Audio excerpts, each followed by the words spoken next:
ladies in it was actually the prostitutes, and they reported, that, they lied.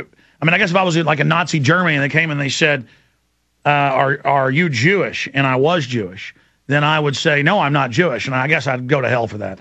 But whatever. Let's go back to Paul Dornanu.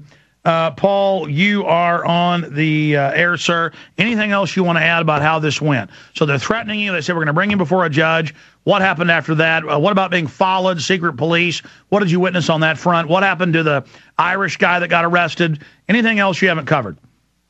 Well, there are lots of things to be said still. Like, for example, there were other police officers higher in ranks who came to us and interrogated us, asking questions. One of them was asking me directly if I'm stupid and if he's stupid, if he looks like a stupid. And kept asking me if it's legal in my country, to take pictures of cops, and I said yes, it's legal to take pictures of cops in my country, in Romania, even with hidden cameras, because that's why they were so upset. So in the end, another security guy came again. He asked questions again. Well, let me just add here and interrupt you, because this is important, and then continue with the more senior guys coming, Dornanu, that they've got cameras surveilling us. They watch us. They listen to us without warrants illegally, and then they're out guarding criminals at the side of a beach resort, and you're not supposed to show them? And the cops do that here, too. They say, don't tape me. You're not God. You're not above the law. And don't you police understand it's the Bill of Rights and Constitution protecting your wealth, your name, your family's future? Don't you guys get off your little thumb-sucking, feeling sorry for yourself power trips? So now, more high-level guys come. What happens next? Okay, so basically we were, after 4 hours, we were released by a guy dressed civilian, but I think it was security guy of, I don't know, it's something like that, security staff or something like that. And when we left, we noticed that much of the police went away, so we realized the party was over. Most of the billboards have left already. So they detained us not to be able to take pictures of the cars leaving. And I think the most important thing you've talked about here is that your free speech was violated. European Union laws were violated, but we know they're written to do that. And they were doing this under orders of Bilderberg security, which you witnessed. And there was also Navy and Marines there, according to the mainstream news. Navy and Marines and reportedly Army. So this is a big deal, and we appreciate your courage. I managed to take a lot of pictures with, actually put them on a website where I gave you the link, with security on the sea, Navy ships, special forces, and others with the big guns on the sea. There's very good footage I took from the boat we went on Saturday. Paul Dornanu, anything else you'd like to add from Romania? Well, I don't know. I'll try to gather my thoughts because I'm tired. I only slept half an hour since yesterday morning, and I still have plans to do, like another TV talk show to attend to. And because the media here started covering this incident with me and the Bilderberg conference very heavy last few days. Well, see, you're doing your job, and you got inspired by other info warriors years ago to go out and take action, and now that's waking more people up, and then people will become inspired by you and your nation to keep Romania free from tyranny, and certainly Romanians have seen tyranny. That's why you have a lot of liberties there now, because people fought for them, and all liberty is fought for, and you got to fight to keep it. And so you are just doing a better and better job, and growing and growing, Paul Dornanu. And we just really appreciate all the great work you do, and we appreciate our relationship with you. So God bless you, and we are very thankful for your courage. Thank you too, Alex, and hope to hear you soon. All right, sir, take care. What an amazing story. And we've got Paul Dornanu created a YouTube channel, and he's got some of the photos that he took, looks like by the hundreds. He's created a slideshow that we're showing people right now on screen. Just a great guy.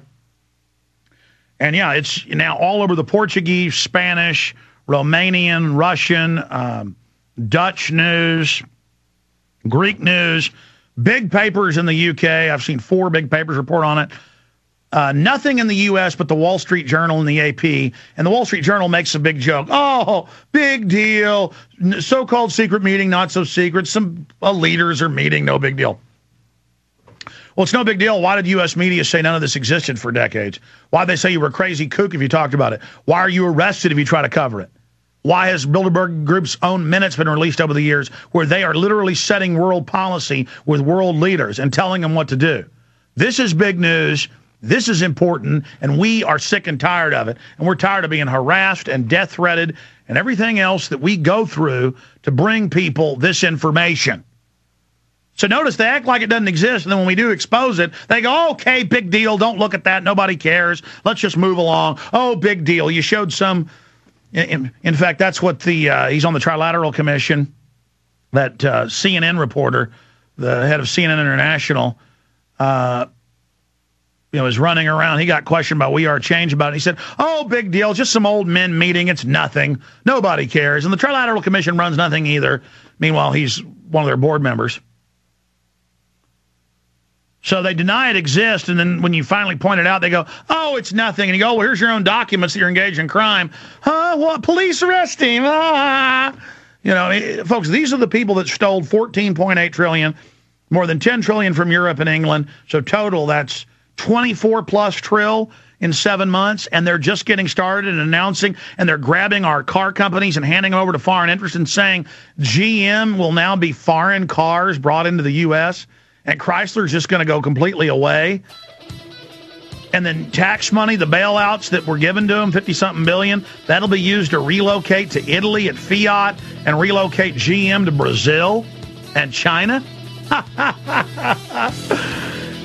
Hey, cops serving all of this, what are you going to do when you lose your job? Well, you're not. You're going to live like third world cops and then be even more corrupt, taking kickbacks to live. We're going to be a third world cesspit. Good job, government. You sold out.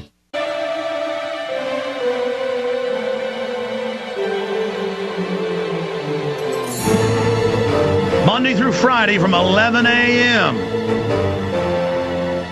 to 3 p.m. Central Standard Time. We are live here. Thank you so much for joining us today.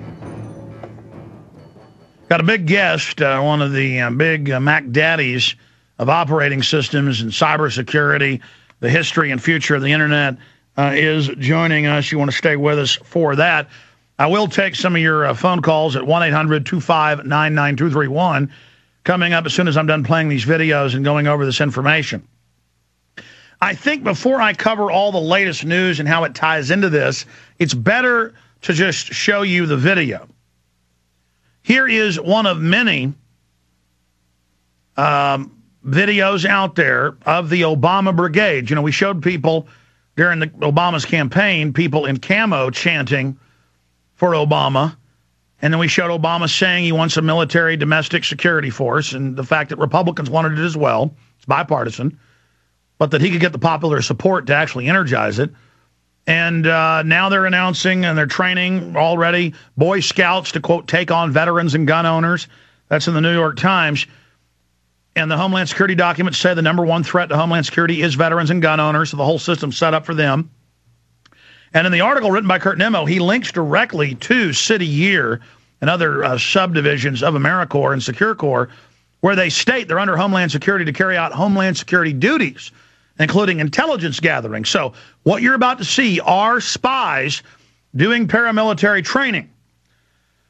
And they then mix in Martin Luther King and Gandhi with it. Martin Luther King and Gandhi were fighting secret police and spies and fascism.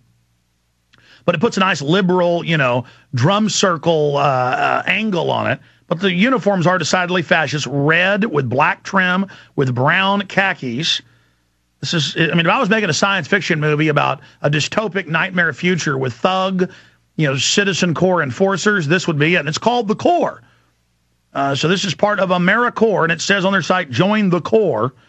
And their main system, and now at first they have PR functions of helping old ladies and school kids, but the main function is what Rahm Emanuel said, military training 3 months every summer for the youth, junior high, high school, and out of school, paramilitary training with weapons.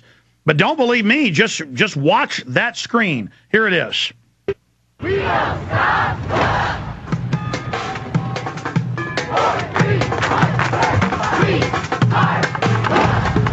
I am change. I've been around since the beginning of time. Ask not what your country can do for you. Over the years, I've had many faces.